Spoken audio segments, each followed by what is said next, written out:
konti. Opo, konti.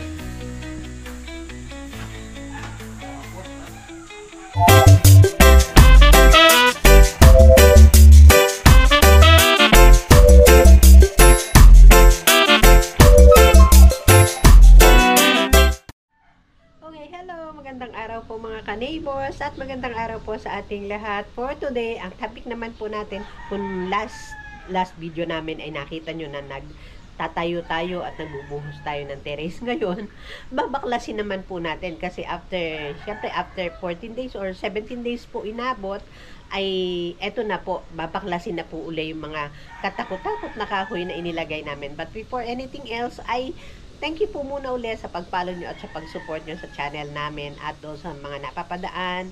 Salamat din po sa chance na naibigay nyo para ma-share namin yung mga contents ng videos namin.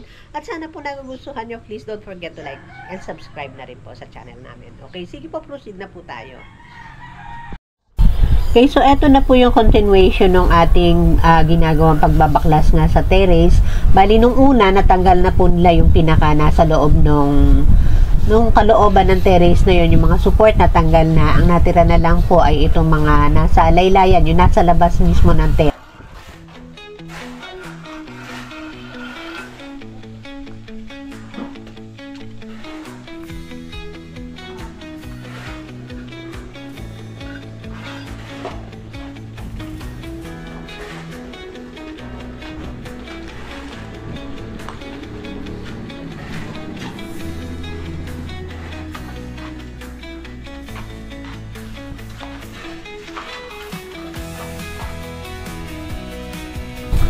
So, ayan, kung mapansin nyo ngayon, kung gaano kami katagal naglagay ng mga support dati, nung gagawin pa lang yan terrace, ay ganun din kasinsin yung pag-aalis niya, yung pagbabaklas.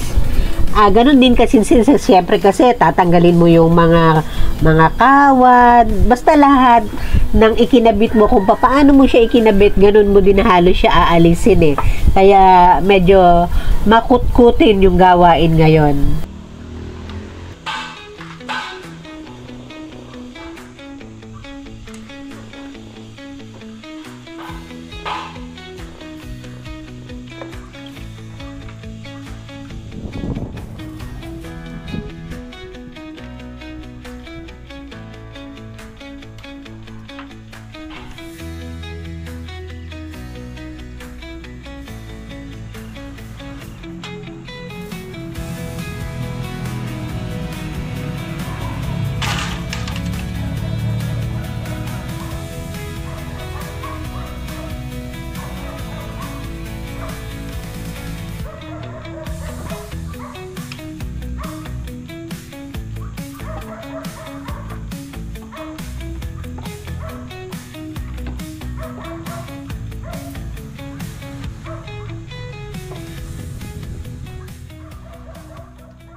At dahil nga po malinis na yung ating taas ng terrace, pwede na silang suot noong wire doon sa loob ng mga pipe na inilagay nila. Kumbaga, inabangan na ng mga pipes doon sa loob ng mga poste at doon mismo sa loob ng slab.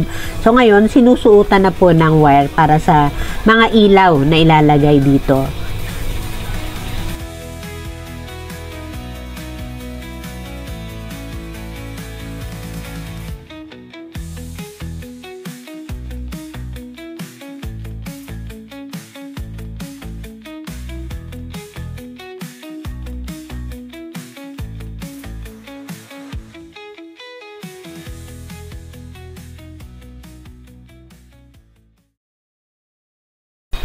Ayan, bali sa taas po ng slab ay naglalagay na po ngayon ng waterproofing compound para po mas sigurado na talagang wala pong tubig na makakapenetrate dun sa ating slab.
Konti.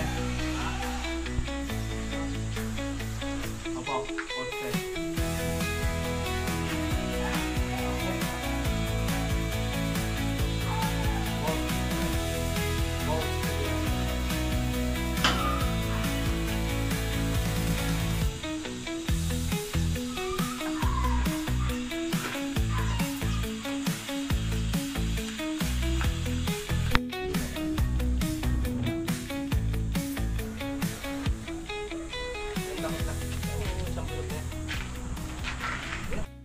And so, ayan, nakita nyo na po ulit ang pinaka-update na naman. Ay, wala tayong magagawa kasi syempre, ibibigay ko sa inyo is purely yung pinaka-latest update ng project namin.